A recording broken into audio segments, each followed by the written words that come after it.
Hello and welcome to Painted Haint, the Christmas special. As you can see, I have tricked out my house for my room. This is not my house, y'all. Can you imagine my room for Christmas? I've even tricked out myself. No, these are not my real ears. I mean, I am short, but I am not an elf. Because if I was an elf, I would be gainfully employed right now. I'd be a seasonal worker working my behind off, but I'm not. So, I have a question for y'all. Where do you think elves come from? And I don't mean like the birds and the bees question, you freaks. Ew. I mean like culturally. Where do they come from? This is a question that I thought I kind of knew the answer to, but I really didn't. Like I thought I had it figured it out. Figured it out? I thought I had it figured out, but that's not it. That's not that ain't it. So let's start from it. Let's start like way back. So elves start in Norse mythology. That's where we first see them in the 1500s. And these elves had two factions, the dark elf and the light elf. And elves in Norse mythology were called the Alfar. They were seen as shapeshifters, they were short in stature, and they were just like all about. They could be helpful, they could be mean, they can be mean, like, man. Do not elf with an elf. Don't elf with an elf. Because like they'll take your baby. That's where the changeling comes from. But so they're seen in Norse mythology, and then as Norse mythology spreads, due to like culture and all that, they become known as the hidden folk or the Huda folk in Iceland. And what's interesting is all through this through line of history, they're not tied to Christmas. But they are seen as helpful little helpers, and they live in trees or little places. So for example, the Hilda folk live in rocks. And actually, oh wait, let's take a little side quest on the Hilda folk. So the Hilda folk are said to like they're so powerful. Like people in Iceland do not play about these little beings. It's so serious that if they see an area that was known by the older people, that like if they know like who the folk live there, they will change the project. And there have been stories where they were like, y'all are stupid. We're not moving this road, and then like crazy shit happens to their their, cat ditch witch or whatever, or like their Ryobi. I don't know. I don't know construction. But yeah, the like, play around with the Huda folk. And that's one other thing that's interesting about elves when you look at Christmas elves and then like the OG elves is that they're more human like in the way that they can be really mean or really mischievous or really nice. Um, in fact, and we'll get into like how they become Christmas elves, but in fact, like you've probably heard of this. Like if you're doing your hair and you're like, oh God, I got all these fairy knots or these elf knots. That's where that comes from. It comes from the fact that these little beings could be messy when they wanted to be. And I think that's actually when you think about like Elf on the Shelf. Okay, so on like TikTok and YouTube and other places, you ever notice when people do Elf on the Shelf, the elves are always up to something? It comes from that mythology. That they could be messy or, a little mischievous.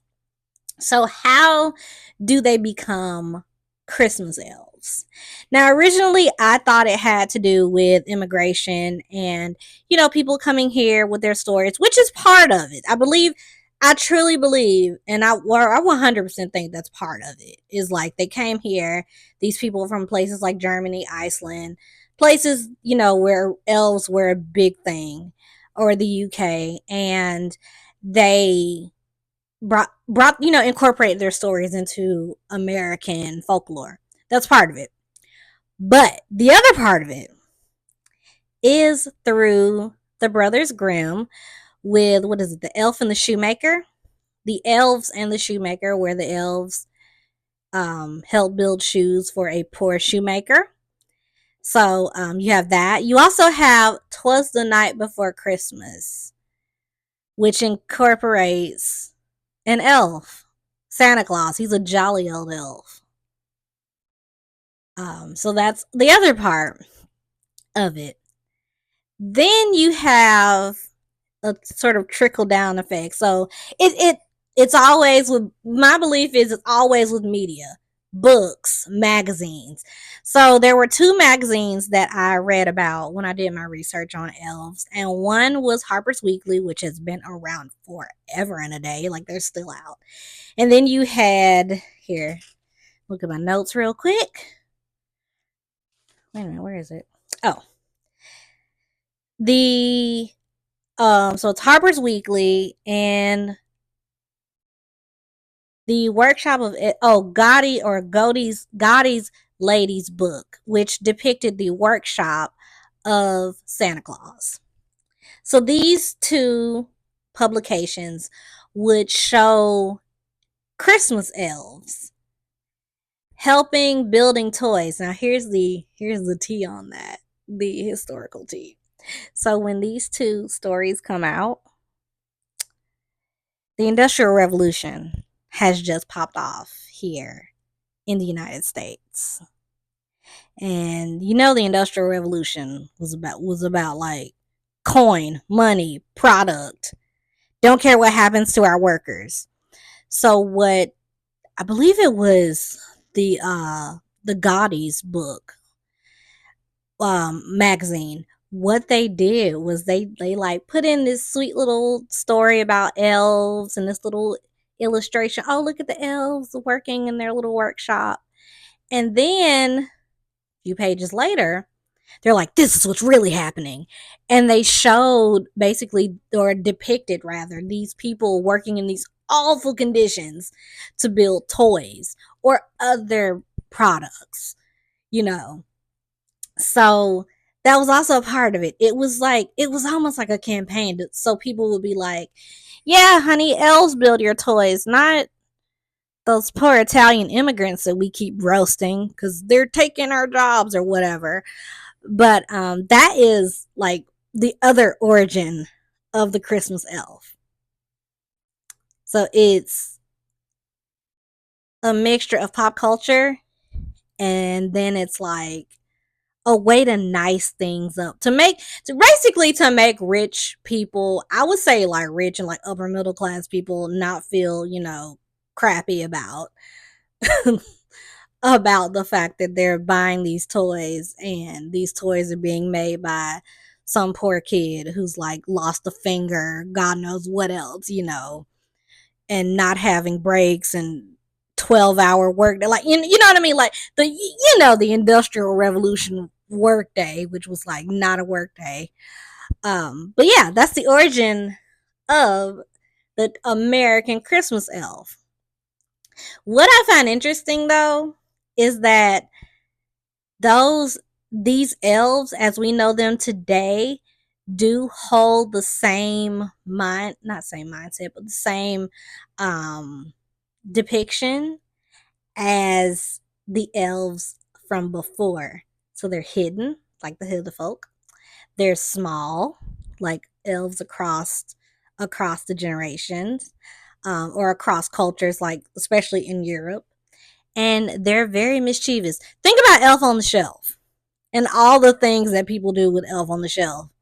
And some of y'all are dirty because some of the stuff I done seen y'all doing, having Elf on the Shelf do, is redonkulous. Hilarious, but redonkulous.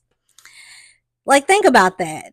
It's all coming from, and that's what's so cool about this, like about Christmas in general, is it's all coming from like sort of one culture, and then it's trickling down and like going in the different ways, and people are interpreting it as they see fit. So, yeah, there you have it. The origin of the Christmas elf. On the next episode, we're going to talk about old Father Winter. I crossed up Father Christmas and Old Man. So we're going to talk about Old Man Winter and Jack Frost. And I can't wait to do that. I hope that look works out. I'm not gonna like dress up as an old man, but I want to do like a wintry look. Because I just figured out how to make that blue and icy look on my skin look amazing. So I cannot wait to show y'all that. And after this video, I want y'all to be tuned. Girl, what? Stay tuned for some TikToks on elves around the world. So thank you for watching. Please like, comment, and subscribe. And I will see you on the next Christmas episode of Painted Haint. And okay, side note, these painted haints are going to be like super light because Christmas deserves a little bit of light, a little bit of happiness because it's Christmas. So yeah, I'll see you then. Bye.